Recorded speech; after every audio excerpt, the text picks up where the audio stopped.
All right, Construction Champions, it's your host, Ron Nussbaum, and we're here for another episode of Construction Champions Podcast, where we're burning the house down twice a week, every Monday and Thursday. You can find myself on here with amazing guests talking about what it takes to be a champion, not just in your business, but in your personal life, in your relationships with your employees, even with yourself, because that is all the stuff that matters. If you can't do that, you can't be a champion construction business. It's why we bring experts on. And today is the same as usual. Another amazing guest that's going to absolutely blow your mind with their knowledge around the construction industry. Brock, it is great to have you here today. Thanks for having me, Ron. Let's rock it. Awesome, man. Why don't you tell all the construction champions out there a little bit about yourself? Yeah, I've been building subdivisions, building communities for 25 years now in North and South Carolina. I estimate we've probably done between 25 and 30 subdivisions and now a little over 1,000 homes. We've had some good years. We've had some terrible years. We've had some breakout years. We've had some comeback years, man. We've seen it all in 25 years. I bet, man. That excites me for our conversation. I always love when I have people on here that have been around the industry for a while and they really have an educated opinion and they understand what the construction industry is about. So with no further ado, I'm going to ask the $1 million question, and that is, what makes a construction champion? Introducing BuilderComms, your all-in-one construction communication software. Say goodbye to communication mishaps that cause frustration among builders, contractors, and clients. The BuilderComms platform unifies communications, making it easy for you to chat, share updates, and collaborate effectively in one place. Experience the transformation in construction project management with BuilderComms. Visit us at buildercoms.com to learn more and start streamlining your projects today. I'm going to start out by saying first, it's probably how you respond to setbacks. Anyone who's a champion at anything has had to learn how to respond from setbacks, maybe even failure. That tests your grit because you're not going to be on top of your game at all times. And construction is no different than anything else where you want to be the top 1%. You got to pick your boots up. You got to get your shit together, and you got to go figure it out when you fall. And so people who can recover from that best and reinvent their processes, because ultimately, right, if you've got the grit, well, then you better have good people, good product, and good process. The 3 Ps work together. Process maybe being the most important, because when you do fail, if you can rely on a process or retool a process that may have failed you into something better, I think you're going to figure it out. I love that. And I love the way you look at that right there with the hard times, the failure, but being willing to reevaluate the process. It's not about quitting. It's about figuring out what failed us, what got us to there, and then taking the pivot or redoing that process to get you to where you need to go. Last night I was on a call and it was said is that the goal never changes. How we're getting there, it might move around a little bit, the plan, but where we're headed doesn't change. And that's what you're talking about when you're talking about that, making sure that that process is right.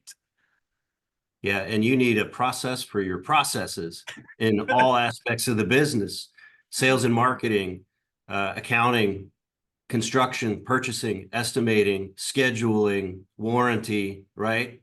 You better have a process for everything. And it's not uncommon to have voids, right? You got to be honest with yourself. But if you do have a void anywhere in your systems, take the time to reach out to other builders, people who are experts in that discipline of the business. Find out what their process is. That's the thing that's probably made me the toughest over the years and have the best chance of success, is knowing other builders who are better at something. A lot of builders are better than I am at scheduling. right? But I'm better than a lot of builders in marketing and negotiations and things like that, and getting yourself part of a network where you can have regular calls with a group of guys. You can beat the crap out of each other to make each other better. I think that's a secret sauce right there. I would agree 100% with that. And it's a way, it's something that in the construction industry, like we do not utilize the way we could.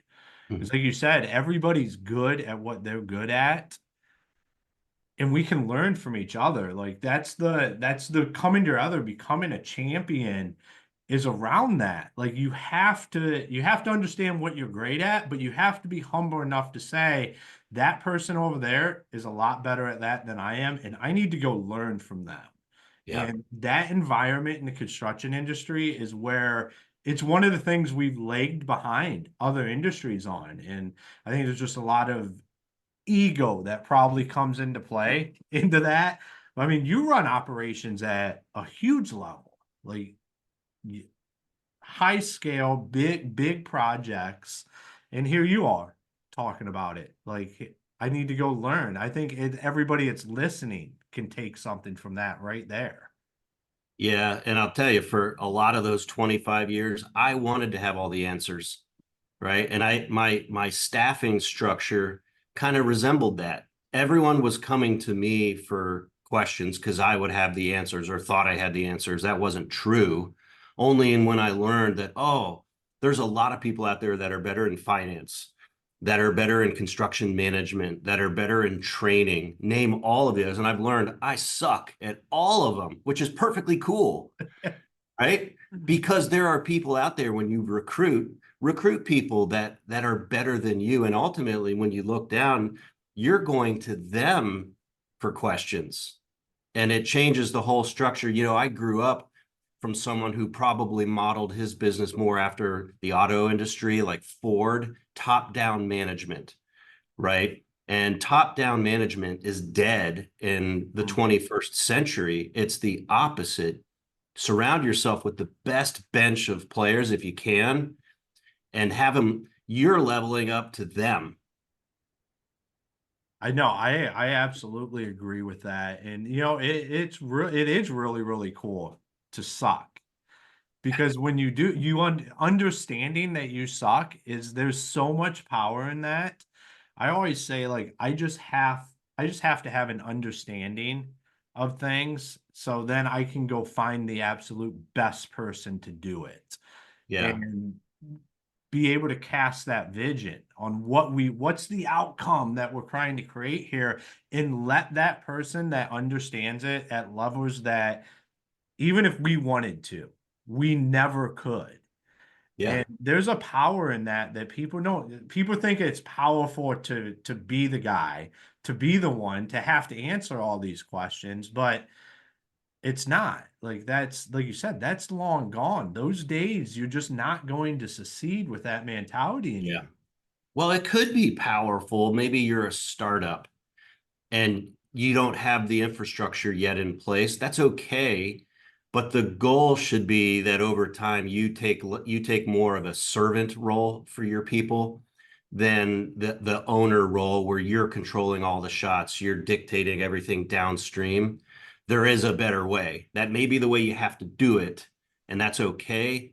But I think the dream for this is turning that upside down and inverting it. Yeah, and I think that's how you build out a team that you can rely on, and they rely on you as well, because they know you're going to be really, really good at what you're good at, but you're going to let them be great at what they're good at. And I think that's the power dynamic that people are looking for, is they just want an environment where they can just be great at what they're great at. Yeah. And getting them to improve, right? We may not know a lot about direct cost purchasing compared to someone who's been at D.R. Horton for 25 years, right? But I was working with my guy recently and I said, what's our deal right now on lumber? And I think he said it's 90 days. That's our lock-in price. And I said, why isn't it 95 days? And he looked at me all funny and I said, I don't understand. Did you try for 6 months? Oh, yeah, I tried for 6 months. Well, they came back at 3 months. And I said, okay, but you didn't get 5 more days, 10 more days? And he was just laughing. He said, that's so funny. He said, yeah. He said they would probably say something like our accounting system only does it in increments of 30 days.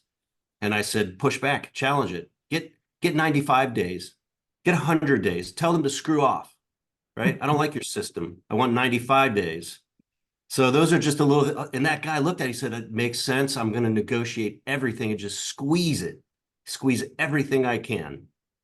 Which you just empowered him to be even better at what he does by giving him, like you said, giving you some of that guidance to just say, like, why?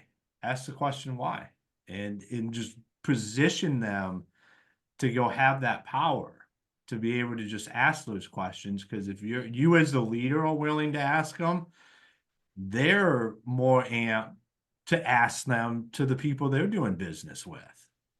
Yeah, it opens their eyes. They never would have thought, right? Let's just work in 30-day increments or 90-day increments or 6-month increments. It makes sense, right?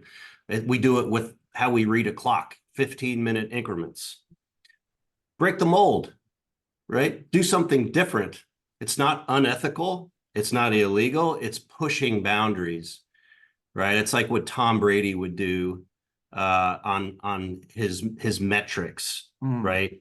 He wants guys to run that much faster, get the plays that much tighter, right? So it's calling it tighter, really, if you want to think about it, because when you hit the plateau, you may have achieved the goal, but now we're going to raise the bar. Yeah, I like that. I like the thinking around that. It's just because that company, when you go back, you're right, like they're going to come back and say, oh, well, we can't do it because of this. Well, is it that, or is it because you just never been asked? Right. Because they've used that same, they know when they're like, oh, well, here, we can only do 3 months because that's all of us. They don't get any pushback on it. But the greats are the ones that push on that.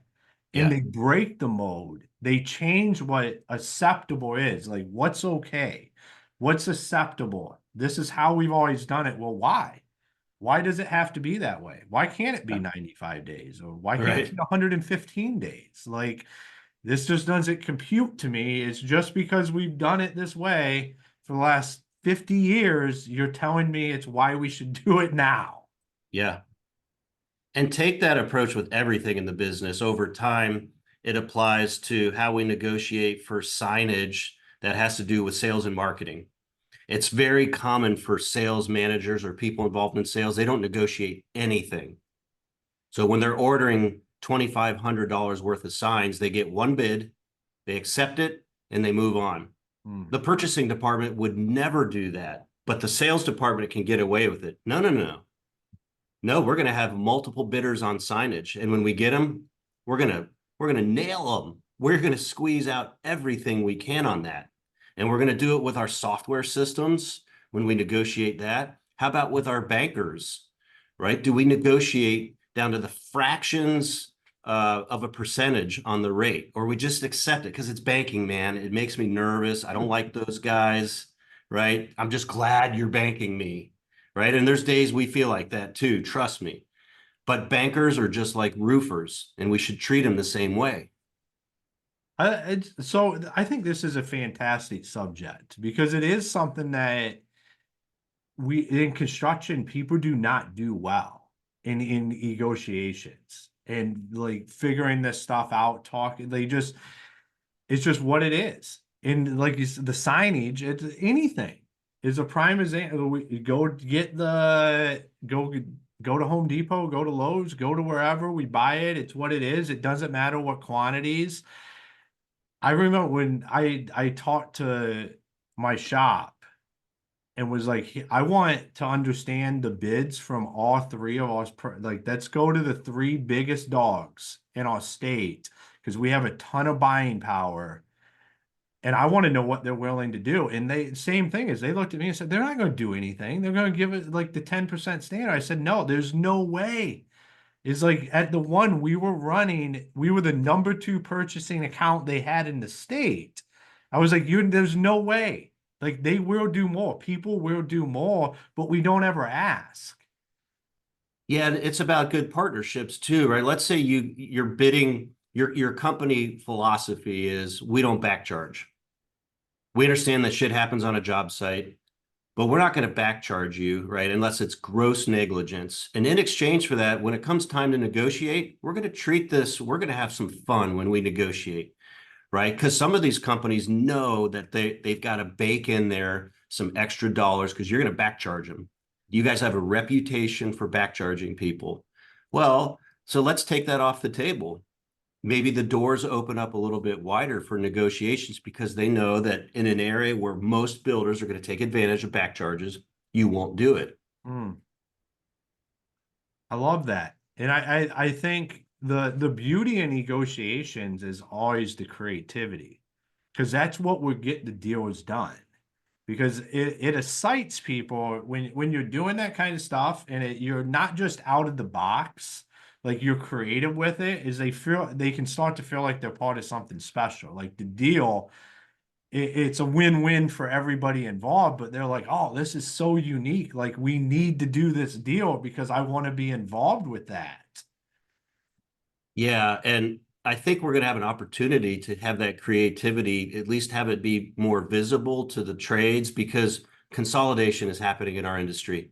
The big builders, the well-capitalized national home builders, the publicly traded builders are getting more and more market share. I could make the argument that they treat trades like bullies because they think with market share, you need us. And therefore, we're gonna screw you. We're gonna get you at the lowest margins possible, and the trade-off is gonna be volume. And so there are trades out there who don't want to do business with brands like that. But you got to stand out. You got to stand out a little bit different. So don't negotiate the way that D.R. Horton negotiates or Lennar. Find out how they negotiate. Do something different that gives a competitive advantage to you. Even though you don't have the volume, people like working with people they like. Yeah, no, Always true. absolutely. Yeah. What's your take on the consolidation? I think the construction industry is one industry that we have not seen consolidation happen in the building and that space. We've seen it happen in home services. We've starting to see it happen in the roofing industry, but construction and building is one of the only industries in America that has never had a huge consolidation happen to it. It's just going to keep happening. I mean, the barriers to entry to all businesses now are getting higher. The capital required now with interest rates where they are, the cost of capital, it's just so prohibitive. And these larger companies have an advantage. They simply have an advantage because you can work at lower margins with higher volume. It's mathematical.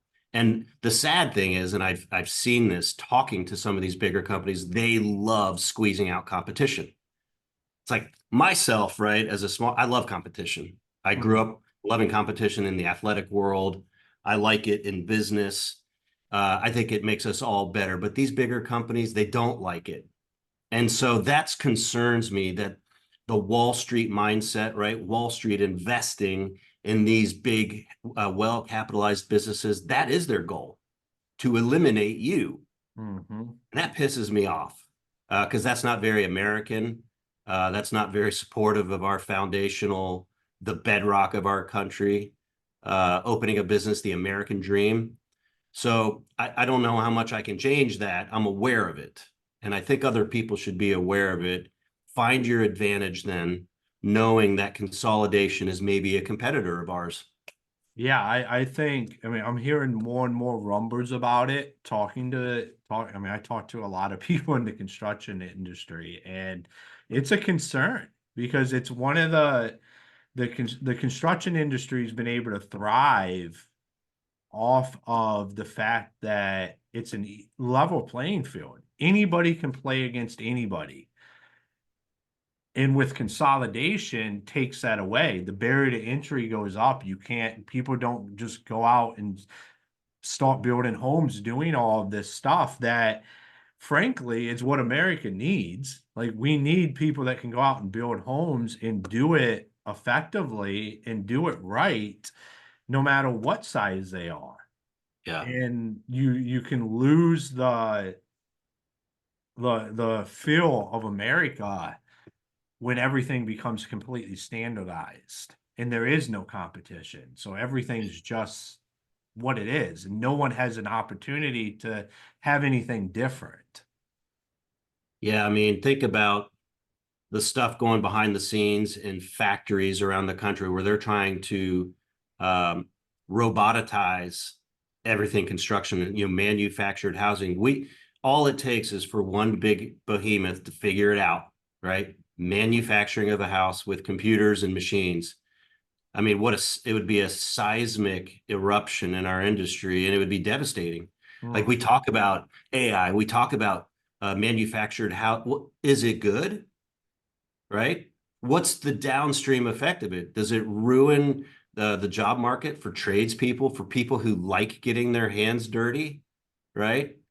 So I ask myself that all the time. Like, what happens if we all of a sudden take a right-hand turn, right? And the market that becomes dominated by people who can build houses in a factory in 5 days?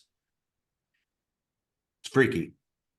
It is. And like you said, like, there's people out here trying to figure this out. There's been a lot of money thrown at it that has not, and they haven't been able to figure it out. Because I mean, I'm a believer that this is like, we're building America. Yeah. At the end of the day, like, this is blood, sweat, and tears. Like, this isn't something that can happen in a factory. We're building the houses where people live. It's where they create their families, all their memories. And there's not necessarily a cookie cutter way to do that.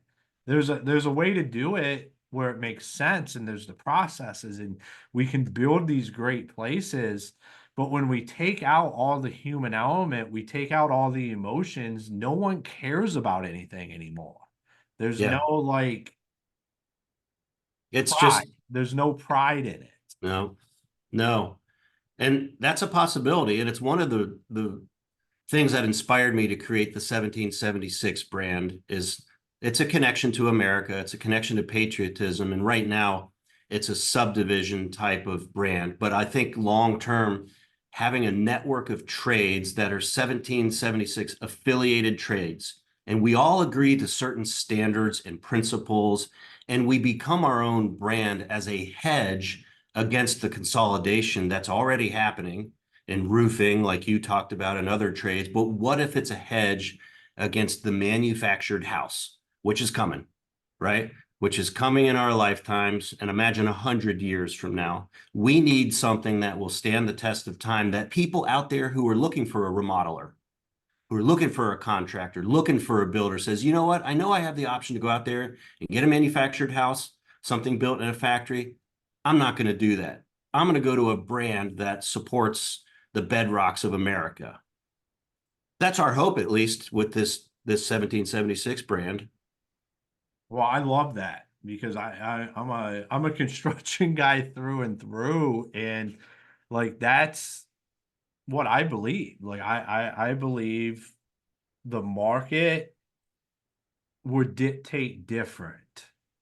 I don't know. Like, that's where my heart's at. That's where I hope we end up at. But like you said, like, it's coming. They're throwing a ton of money trying to figure this out. But blood, sweat, and tears is what built all of this, and I think it's what will continue to build. It's what has to continue to build it, because if we lose the pride in these neighborhoods, the pride in where we live, and we just look at it as something that's just manufactured and delivered and just thrown up, and there's no, it just takes everything out of it. There's no emotional connection. It's not like this house took months to build to get here, and it's actually something that was developed and built here for this spot. It's just it's not called the American commodity. It's called the American dream, right? Yeah. And it's our job to make sure it always stays that way. Buying stocks, right? I'm sure a lot of people don't look at their portfolio and their statement and say, oh, I love this stock so much. They've been so good to me. I don't care if I make money on this stock. That company's just doing great things. No, but our industry is different. There is an emotional connection to what we do. It's where you raise a family. It's where birth happens. It's where death happens. It's where life experiences happen. And we need to preserve that dream. I love it, man. I absolutely love it. So why don't you tell you kind of touched on what you guys do and the mission around that, but for all the listeners out there, why don't you just kind of walk us through 1776 and what that looks like and what it looks like for people to be part of that? Yeah. We rolled out a neighborhood in Charlotte last year, and we called it 1776. And our governing documents in the community have it as a community that is devoted to patriotism. It's devoted to the founding ideals of our country, the Constitution, and our documents make it very clear this is a neighborhood intended for people who want to celebrate our country. Other than that, everyone is asked to fly an American flag. We include it when we build the house. It's a fixture. And so when we launched this neighborhood, it went pretty viral. We got tier 1 media exposure. Our phones were ringing off the hook. Our web registrations were so far and above anything we'd ever seen before. And it led us to believe that we were onto something. And we've now announced our second community in South Carolina. And we got calls from builders and developers from around the country who said, I like what you're doing. I want to do that where I live. And we've had builders in Oregon, Texas, North Dakota, South Carolina, Georgia, Florida approach us. And it looks like we're going to be able to develop a licensing platform where builders can use our brand, our trademarked 1776 license. And together we can build these same type of neighborhoods from coast to coast. And we can develop our own coherent brand so that we can go up against the big guys. And what we've seen in just our rollout here in Charlotte, the desire for this type of neighborhood is massive. There are lots of people in this country who look around and see what's going on and say, this is different, right? I've lived here for X number of years. I don't always remember it this way. I don't like it with this fraction, with everyone focused on all the things that make us different. Let's come together. And our goal is we're going to roll out this licensing brand. Builders, developers, and eventually contractors will be able to join this brand, and we can do something about restoring patriotism to the fabric of our society.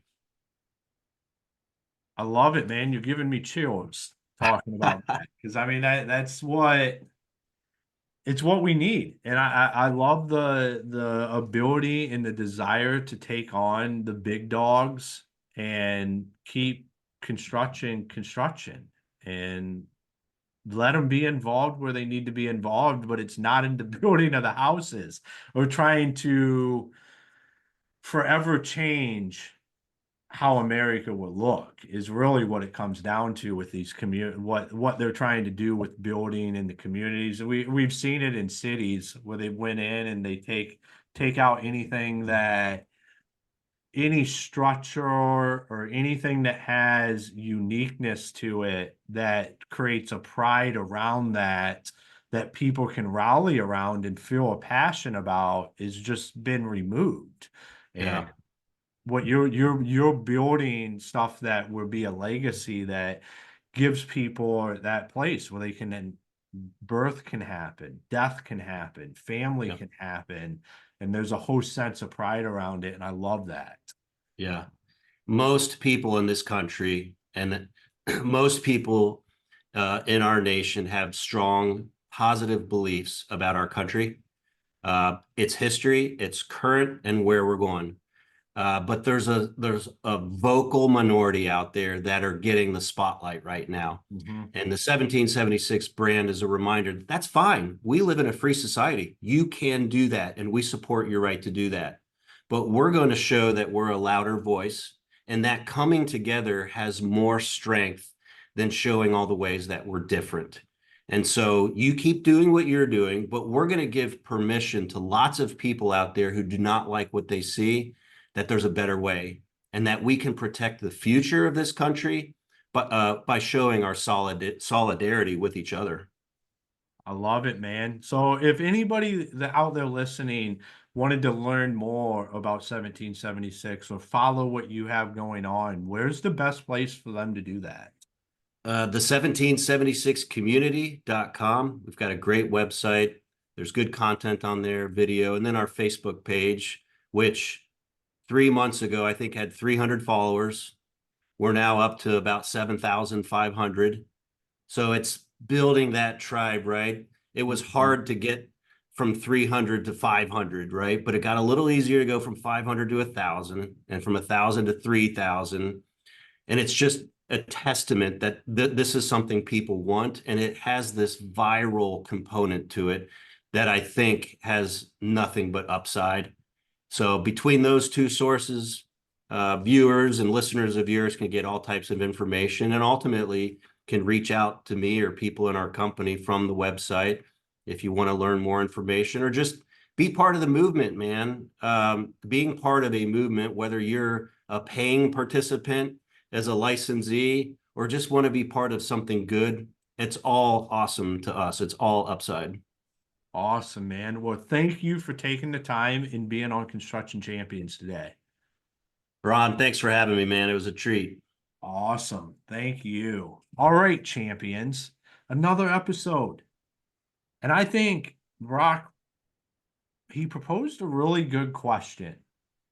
Is like, what side of this are you going to be on? Like, if it's being together, to me, like that's a way of life. Like I think doing stuff together, coming together as an industry matters more than what most people think. And even locally, if you think about your local community of builders, contractors, trades, what would it look like if you guys really did come together? Like not in a perspective where like, oh, hey, we just want to go hang out. But what if you guys did sit down and negotiate some of this stuff and come together in a way where the big dogs can't consolidate? Or what if you guys came together and became so powerful that they can't even they can't even build in your communities because you guys have built the relationship with the community, and then you guys decided to come together and work together. That's what Brock's talking about, building from a national level, is a group of people that want to come together, that believe in the construction industry and want to stand with the construction industry. Because think about all of these businesses that we have, the families that rely on us to not just build their houses, but our employees.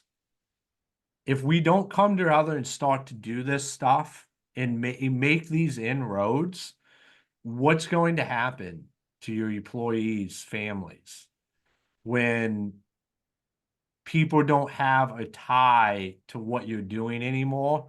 And they're willing to just go save a couple bucks, buy a manufactured house somewhere, because they don't feel it. We didn't do the right thing in every one of our communities in hindsight.